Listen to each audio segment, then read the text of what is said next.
I was going to make a video perhaps on just Doctor Who generically, um, but I think I'll start with this one and keep them separate just for time reasons, really. Um, but just as a little preview of what I'll be talking about in that video, I consider myself interested enough in the show to be familiar with the concept and to have some interest in, for example, the various actors and not necessarily storylines because I honestly haven't followed them religiously, but I know the show well enough. Put it this way, I know the show well enough to have purchased a fair bit of money on a glossy calendar 10 years ago because I thought the designs were cool, um, showing all the doctors from Hartnell up to Smith at that time. Um, but I would not call myself a Whovian. I'm not at that level of fandom, you know. I'm interested, but I'm not like a fanatic. I'm not really very, very well versed on the individual storylines or anything like that. But more on that in the other video. For this video, I want to focus on the 15th Doctor. If you're not familiar with Doctor Who, a very, very quick thing, and I'll do this in the next video. It's probably more famous than it's ever been simply because of its duration, but basically it's a British science fiction show about a time-travelling alien who takes a human appearance and goes around space and the Earth on adventures, basically battling villains and monsters. And there's more intricate storylines in that, but that's the basic premise of it. And she travels around in a phone box, an old London police box or British police box. Very, very rare nowadays. They're not really used anymore. Everyone has mobile phones, but most people do. But they were once quite a common feature in Britain, and they're bigger than a phone box. They're big, sort of solid, usually navy blue box that people could, I assume, make calls to the police. I'm not sure if there was an officer stationed in them or they were used for people to make calls to the police. But regardless, such is the influence of Doctor Who on British culture that the image of a police box is now more associated with the TARDIS than it is with the police. Such is the influence of the show. And actually, it is important to talk a little bit about that because that's kind of the context of what I'll be talking about in this video. Like I say, the 15th Doctor is the Scottish Rwandan actor Ncuti Gatwa. I hope I'm pronouncing that correctly.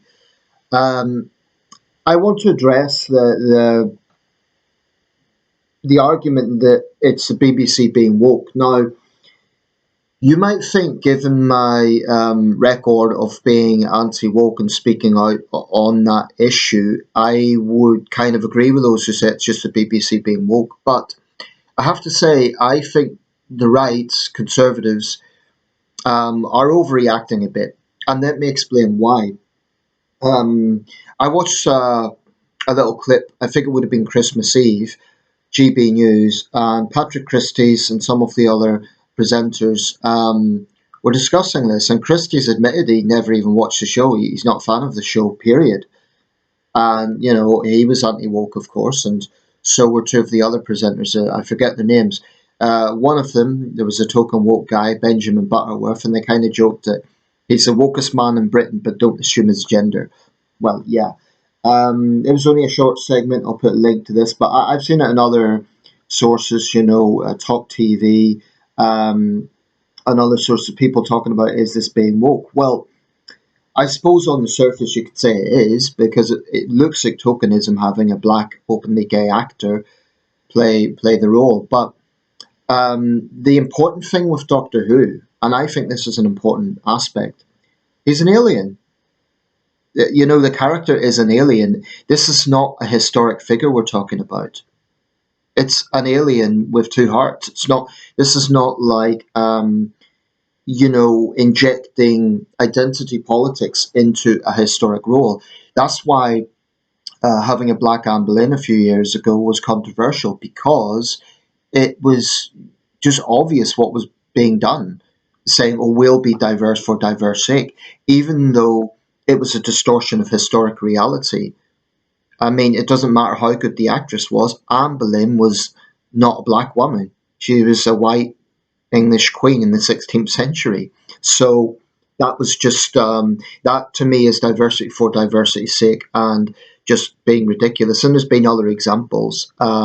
Mary Queen of Scots, the film Mary Queen of Scots was riddled with it, and there's been other examples. So I think when you have an historic character, you shouldn't mess with that in terms of race. Now, there are some historic figures where there's debate over specifically what the race was. A famous example is Cleopatra.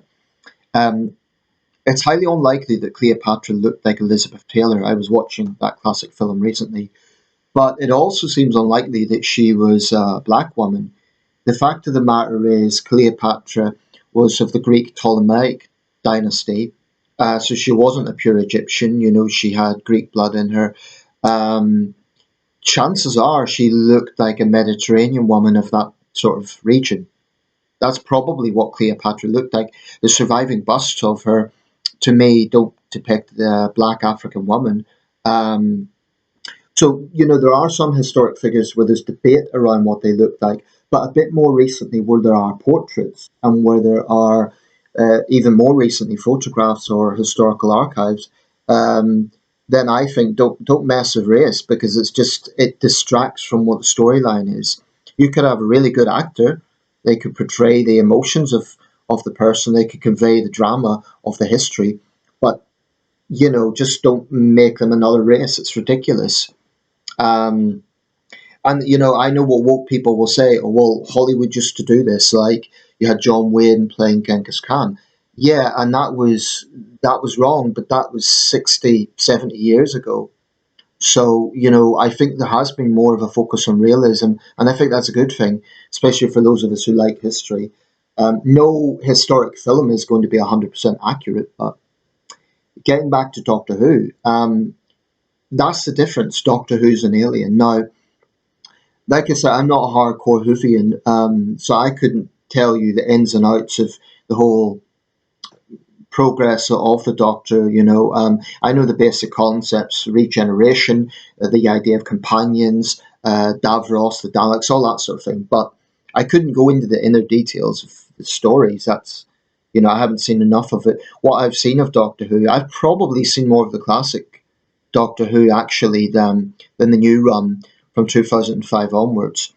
Um, I do think it's fair to say that the BBC has been increasingly PC, but not just with Doctor Who, in every regard. That is true. Having said that, um, you know, someone done an analysis showing, I don't recall off the top of my head if this was in an article or a video, but I sort of, at the back of my mind, remembered someone doing this thing that should, well, actually, Doctor Who's always been political. Even the classic Doctor Who, right back to the Hartnell era, there was always some lecturing going on. There was always some political message going on. It was always there in some way. So this idea that Doctor Who's just got political in the modern era isn't true. Um, that's just not true. Um, it may well be that the show was ahead of its time in that sense. And don't forget, the people who created Doctor Who was a woman and an Indian guy, Waris Hussain and Verity Lambert. That wonderful program, Doctor Who in Adventure in Space and Time. I loved that. I loved the way it was made, but which was a dramatization of the making of Doctor Who. But you know, the notion that I think it's probably because in the public mind the Doctor's mostly been a white man, um, with the exceptions of Jodie Whittaker and now Ncuti Gatwa. But even back in the 80s, they were considering having a woman doctor. And why not have a minority doctor? You know, there's no reason to say that if this alien can regenerate his appearance. I mean, bear in mind, I remember the first regeneration, or the first regeneration properly shown, from Patrick Troughton to John Pertwee. Troughton's doctor was showing all these composite characters, and one of them was a Chinese guy. So even then, the BBC was obviously mulling on the idea of changing his appearance completely.